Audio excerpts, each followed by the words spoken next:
What's up, gamers and collectors? DGC back with another video, and today we are going to talk about PlayStation VR 2. Let's get into it.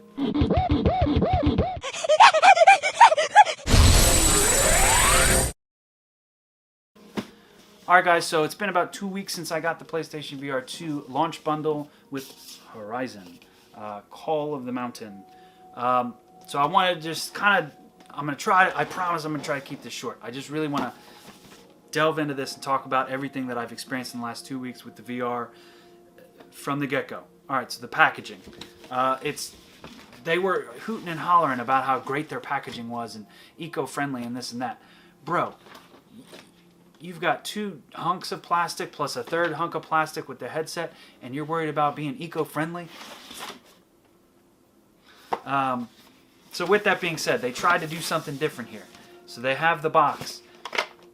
You got this. This is like a breakout box that has your instruction manual, all your little cables and all that shit. It fits firmly in there. So their cool claim to fame was that, you know, they have this little tray that you can put the headset in, and it's eco-friendly because it's made out of whatever, Greta Thunberg's farts or some shit. So all that's great and dandy and all, and it was a cool idea, Sony. It was a cool idea. However, you implemented it wrong. So you've got 2 boxes here. You've got the outer box and the inner box. Now you'll notice that I have both these going like this. This is the only way that you're going to get it to work, because from the factory, this inner box is flipped this way. So then you've got one lid going this way and one lid going this way. So then you've got to reach down in there like this. It's absolutely stupid. How did you not think of that, Sony? What? And then furthermore, when you put the headset in there, you got the wires in there, you got the controllers in there, then you still got to, you know, if you're being a collector, or if you just happen to want to keep the box with the little instructions and everything, then you got to jam this on top of it and get it all to fit, then try to shut it. It didn't work, Sony. Had you added like an extra inch of room in this box, instead of being eco-friendly, everything would have fit and it would have been great, and everybody would have been super excited about their little extra storage capacity that you gave them. But either way, you tried. I'll give it to you. So let's move on here. The headset itself, it's comfy. However, there are some things that I think they messed up on. We're gonna go ahead and pull up the original headset. For those of you that didn't know, I got this with the Skyrim bundle. Still have it, obviously. I owned and played every bit of 40 or 50 PlayStation VR games. I played the absolute fuck out of this PlayStation VR. I loved it. I love VR. It's the only VRs that I have.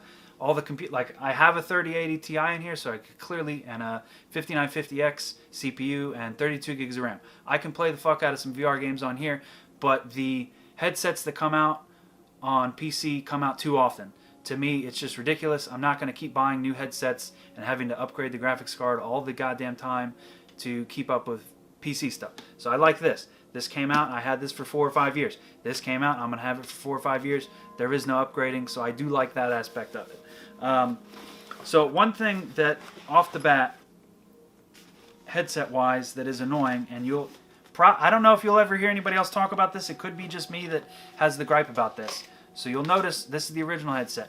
You see this giant piece of plastic here? That kind of would go right about here, and it keeps it from falling down on your face. On this one, on the PSVR 2, you just have this little foamy piece here. So this kind of stops right about here, maybe. I don't have an abnormally large head. I'm 6 feet tall, 180 pounds. I'm pretty average sized. It falls down on my head all the time. Whereas with this one, it doesn't, because it would kind of rest there like a crown on your head. I think that's a serious design flaw, because for me, this one fit better, and it was great. With that being said, though, something that is great or better about the PlayStation VR 2 is the accordion-style rubber here, a little gasket that goes around you to block out light. This is fantastic. They finally figured it out. With the original headset, right around here, at least for me, I would always get light in the game and it would break your immersion. Here, you really don't get any light, which is fantastic. I don't know how that would affect like a glasses wearer, because that would obviously push it out further. I don't know. I don't wear glasses, but for me, there is no light bleed into the headset finally, so that is a good thing about it. The microphone in this thing, absolute garbage. Again, this was a $550 headset. When I've live streamed it and then gone back and rewatched it, I sound absolutely terrible on that microphone. That's a Rode mic. It's not the best mic in the world, but this is my normal voice. I've watched it. When I watch the live stream with this mic, sounds absolutely terrible. So I feel bad every time I live stream. I'm like, well, now you guys got to listen to that crappy headset. But it is what it is. Now, on to another gripe with the system. With the original PlayStation VR, you got an official PlayStation microfiber cloth to clean the lenses. Now, I had this nice case. I got this case like a week after I got the original headset, and it's always just lived its life in here. And then this has lived its life in this little pocket. Eventually, I will get a actual official case for this, and hopefully it'll come with a microfiber. The headset didn't. This one did. Like, Sony, how much could this possibly have cost you to throw this in the box? $1? You mean to tell me you couldn't scrimp up $1 for us? Like, the fuck? So that's just another gripe that irritates the shit out of me. Another cool feature that they did add to this. This now has a button right in the center where with the peripheral cameras, it'll kind of pause the gameplay, and then you can see outward. It's fantastic. It's a great feature. It's absolutely amazing. It really makes life that much easier when you just, if you're getting that feeling of like uneasiness, queasiness, you can just pause it and you're back in the real world. Or you can just take the headset off. Either way. But it is a nice little feature. Another thing that does irritate me about the headset. On the original headset here, you have a mute button. You have volume buttons. On here, you don't have any of that. Again, why would you do that, Sony? How much could that possibly have run up the cost on the system to add 3 little buttons on that next to the other button you have already got there? So we're already here. Shitty microphone, no volume buttons, no mute button. Just kind of annoying. Why would you not include that shit on the headset? I don't get it. I really don't. And then the piece right here. I sound like I'm hating on the system. I do really love the PlayStation VR 2 so far, but those are kind of my gripes with the actual headsets themselves. Other than that, it is fairly comfy, but like whenever I start to release some of these reviews and gameplay and this and that, and even just when I'm live streaming, you're going to see me constantly picking up the headset because it's missing that like crown piece, I would call it, and it just kind of sinks on your face all the time. And it just, for me, it's one of the biggest annoyances to the VR headset so far. But that's just me. And then additionally, with the system, I got the official charger, cradle, station, whatever you want to call it. Something that I'd like to somewhat gripe about with this is this thing's really nose heavy here, because this is where all the contacts are for the actual controllers. So oftentimes I'll find it just kind of like draped over because it's so damn nose heavy that it just falls over. So like kind of poor implementation. Like they could have put some more weight on this side to like balance it out. Again, just a simple little gripe that I've noticed.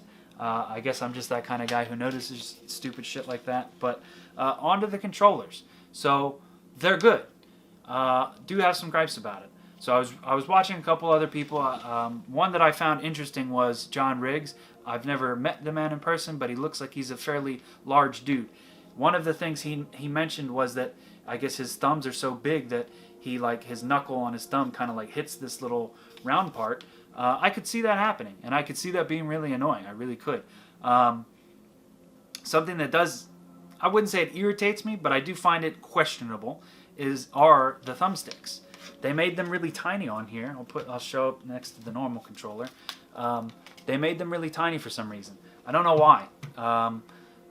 Like height-wise, I guess like I could get it for John's exact instance where, you know, if it were even taller, then it would be even harder for him to reach it or whatever. But I still think like the diameter of it should have been bigger, in my personal opinion.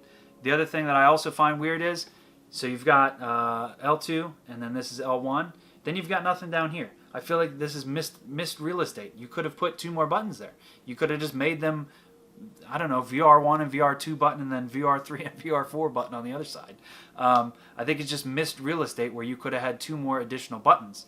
Those could have been like, because like think about it, with these, it has basically all the same buttons as the normal controller, but it has no touchpad obviously, and then you're missing the D-pad. So that's 4 additional buttons that a normal controller has that you don't. So there could have been 2 more buttons or 4 more buttons between the controllers. One other thing that also kind of irritates me, and again, you're just going to have to play the system one day to experience it, and it will probably irritate you.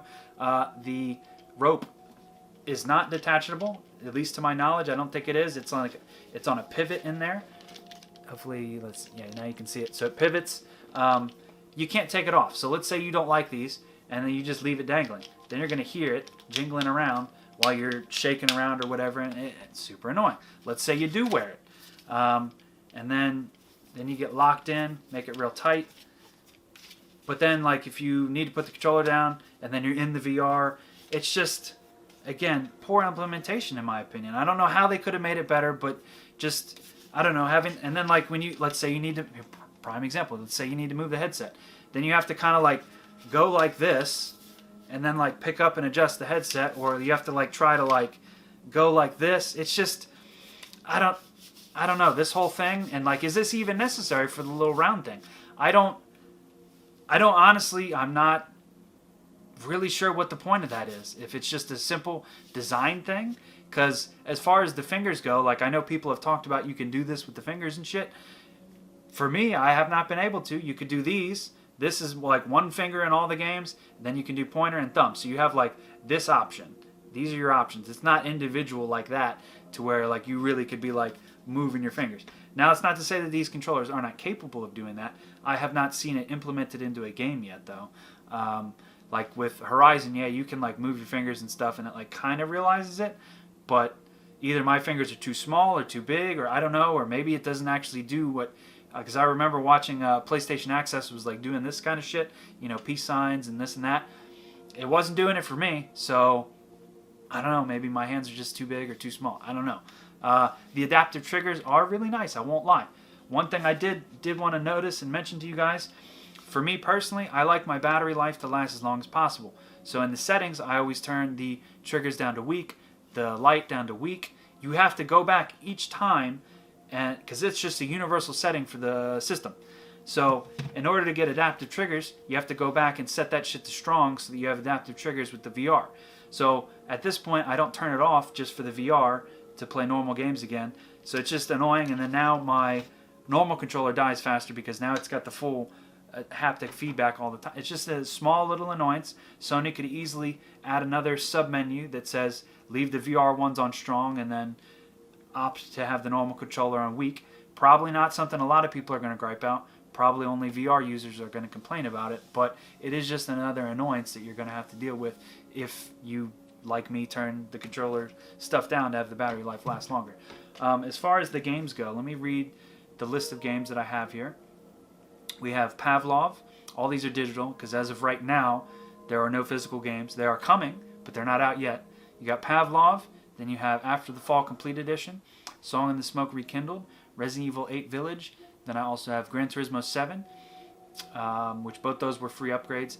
Cave Digger 2 Die Harder, which is a upgraded version of the original system. Horizon, which came with the headset. Res Infinite, which was a upgrade for $10, so not bad. And then Dice Corona, which is like a detective game. I don't even know how to say that. Haven't even tried it yet. I am excited to try it, though. And then what was the other game? There was something else. I guess maybe that is it. Yeah, that's it. So, out of those games, Pavlov, I've only played a tiny bit. Haven't really sunk my teeth into it yet. One of the games I have played a good bit is After the Fall. I actually really have been enjoying this game. Sorry, that's a little loud. Let me scroll back. After the Fall, I've been enjoying that. It's a very good 4-player Left 4 Dead-esque type game. It's like a snow apocalypse world, and you just kind of go into missions, and then you kind of upgrade your character via the different guns, better guns, get laser sights, flashlights, scopes, triggers, shotguns, machine guns, all sorts of shit. You can have 4 different guns. There's grenades, there's little like stim packs, health packs, there's like floppy disks that you can kind of put in and get upgrades and that kind of stuff. Then we have Song in the Smoke Rekindled. That's getting its own dedicated review, so we'll hold off on touching on that one. Resident Evil 8, I've streamed that 3 times. The first 2 times was fun. That game has some beautiful graphics. They're even more beautiful in VR because you're really immersed into it. When you see a bird fly by your face, when you see, like at the beginning of the game when you're walking in through the snowy area and there's like the blood everywhere and you hear like the wolves and shit, or the lichens, howling in the background, and just when you're actually in there hearing that, whoo, is that shit kind of scary, I won't lie. And I'm the type of person, I don't even watch scary movies. Do not like scary movies whatsoever. However, when it comes to games, I'll play a scary game because I know none of it's real. I don't know why that weird logic works in my brain, but it just is how it is. So it's a fantastic game. My one gripe with it, and if you're watching the streams, which come up kind of at random whenever I feel like it, I will probably get that onto a schedule eventually, but for now they're just at random times. With the special items, you have a square will pop up for, let's say, screwdriver. You have to reach in, grab it out, and then you can use the screwdriver. I don't remember it telling me to do that in the tutorial, so I was hella pissed while I was streaming and couldn't figure that shit out. But other than that, the game is absolutely fantastic. I'm already not deep into the mansion. I don't really know much about the game. I'm in the mansion. I've already been captured multiple times, that kind of thing. And not that I need to spoil that because that game came out like, what, a year and a half ago. It is a fun-ass game, though. It's my first time playing it, so don't spoil it for me. Gran Turismo 7, absolutely fantastic. I'm a big car guy, if you didn't know. It looks fantastic. It's still not quite as crisp as I had hoped and thought it would be. When you're in the little showroom, it definitely looks real nice and crispy there. And then when you're racing in your vehicle, it looks really good. Then what's awesome is you're playing, right? You look up in the mirror and you can see the car behind you. You don't have to like hold triangle to like look behind you. You literally just look up in the mirror. You have no idea the sense of immersion it is to just look behind you in a mirror or any of your other two mirrors and then just like, oh, that guy's way back there, or oh, that Porsche is booking it behind me. Oh, here comes the Rari. And then it's fantastic. And then the sound effects. And what's weird is, between Gran Turismo and Forza, I've always kind of leaned more toward Forza. I know that's sacrilege on a PlayStation video, but it's the truth. I like clutching, and I like shifting the gears and this and that. So with the like playing it in VR, I'm actually really good at it in VR. Whereas if I play just normal with the normal controller, I'm not great at Gran Turismo. But when I'm in the VR, for whatever weird reason, I'm like actually pretty good at it. So it's kind of cool, and it like, I don't know, maybe it makes you better at Gran Turismo for some weird reason, but it did for me. Then Cave Digger 2, again, I'm going to be reviewing that. I've only played that about an hour and a half. Very fun game. I like the art style to it. I don't know that it was done. I think it was done that way more out of a restraint issue. So they kind of just up-resed the resolution now because it's an older title. But it does look fun. I am going to make a dedicated video to that. Then we got Horizon. Absolutely phenomenal game. It's the flagship launch title for the system.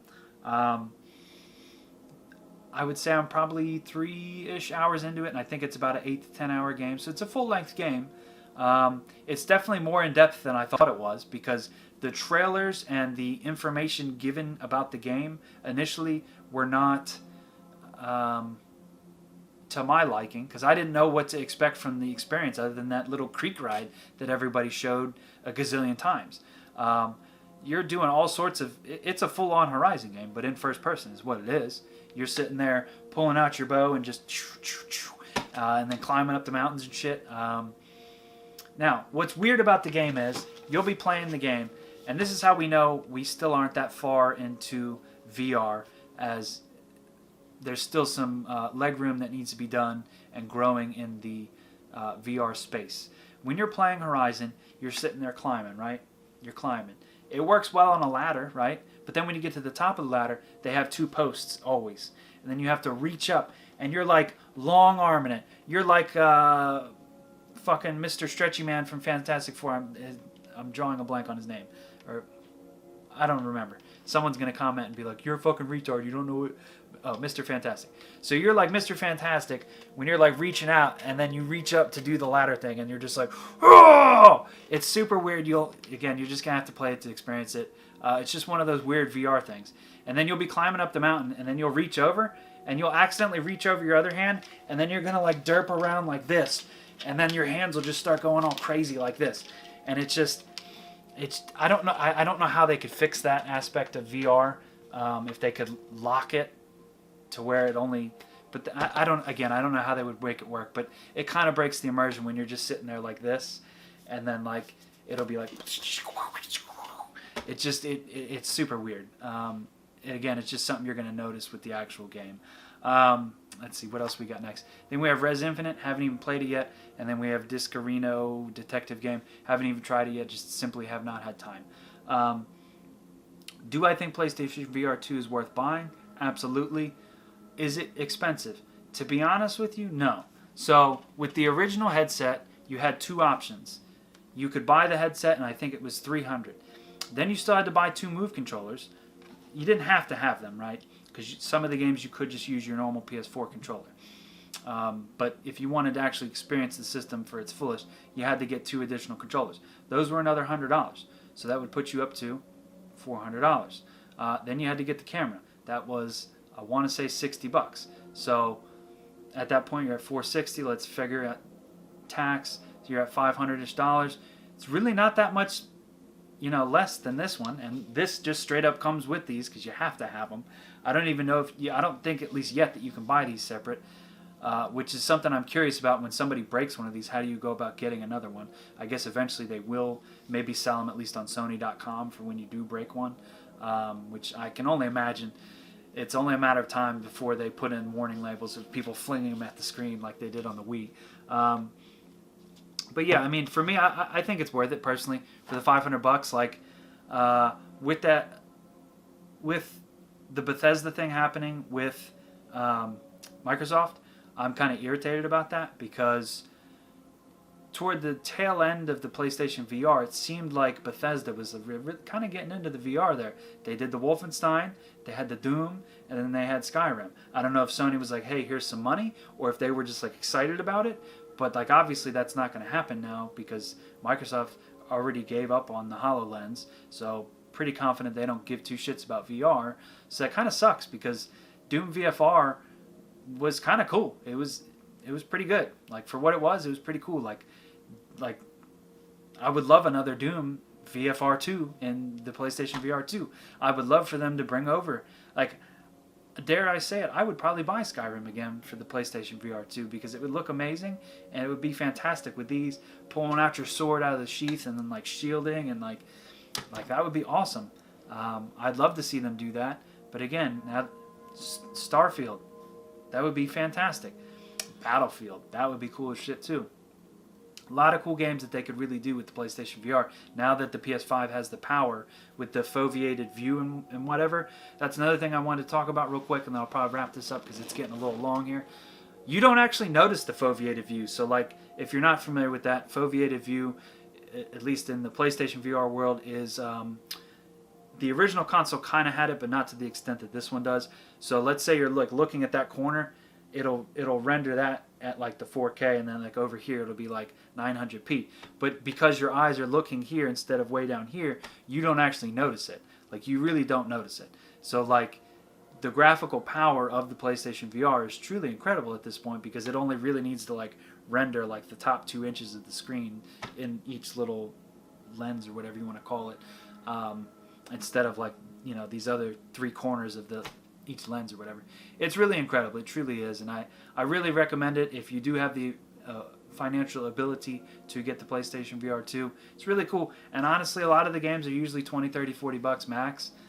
So like it's kind of a cheaper hobby. And then like some of the friends that I've made online playing these games are like long-lasting friendships that I've made from Firewall, because I played so much with those people and it was just a blast to play with this. The sense of community, I guess what I'm getting at on the VR is pretty good. And like everyone's pretty friendly and like everyone's usually just kind of like having a blast playing in VR and usually just palling around. So like if that's something you're looking for, I can't recommend the VR enough. I really can't. So that's going to do it for me, guys. That's my first 2-week impression of the PlayStation VR. Might do this like 6 months down the line from now when a variety of titles have finally come out and kind of see, is it definitely worth the money? But I think by the end of the year, we're probably going to get something really cool. I guarantee you Sony has something crazy planned out, whether it be like a SOCOM or maybe some kind of God of War spin-off or something kind of crazy that, like, imagine God of War with like the axe and shit, or like with his actual, whatever the hell they call the blades of, I don't even know what they call them. I completely forget. But just imagine that in VR. Like, how crazy would that be? But either way, guys, peace out for now. Till next time. Come here, you mother...